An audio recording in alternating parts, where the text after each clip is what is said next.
Welcome to master class. 48তম Copa আমেরিকার finalist Colombia সম্পর্কে জানবো আজকের ভিডিওতে। কলম্বিয়া জাতীয় দল লস ক্যাফেটারোস নামে পরিচিত। নিয়ন্ত্রক সংস্থা কলম্বিয়া ফুটবল ফেডারেশন।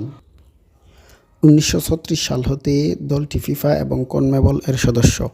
তবে কলম্বিয়া আন্তর্জাতিক ম্যাচ খেলেছে 10 বছর আগে, অর্থাৎ 1926 সালের 17 ফেব্রুয়ারি কোস্টারিকার বিপক্ষে।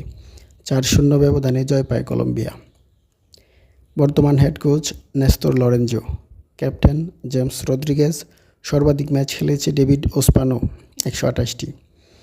টপ স্কোরার রাদামেল ফ্যালকাও, 36টি গোল। ফিফা র্যাঙ্কিংয়ে বর্তমান 12তম। হাইয়েস্ট র্যাঙ্কিং ছিল 3 নম্বর 2013-14 সালে। লোয়েস্ট র্যাঙ্কিং 54 2011 সালে।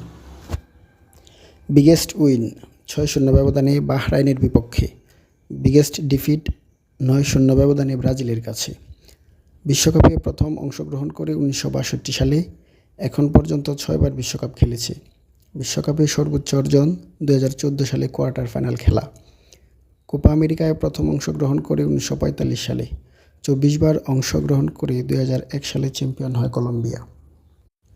দলে তারকা প্লেয়ার জেমস রদ্রিগেজ।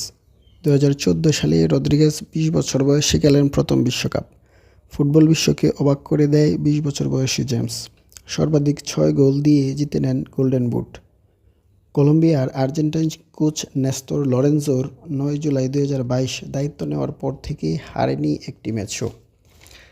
এ সময়ে তারা ম্যাচ খেলেছে 28টি, জয় পেয়েছে 22টিতে আর ড্র করেছে 6টি ম্যাচ। লরেঞ্জোর অধীনে উঠতে থাকা কলম্বিয়া কি পারবে কোপার দ্বিতীয় শিরোপা গড়ে তুলতে, নাকি প্রথম হারে স্বাদ পেতে হবে লিওনেল স্কালোনির আর্জেন্টিনার কাছ থেকে? মতামত জানিয়ে দিন কমেন্ট সেকশনে। ধন্যবাদ সবাইকে।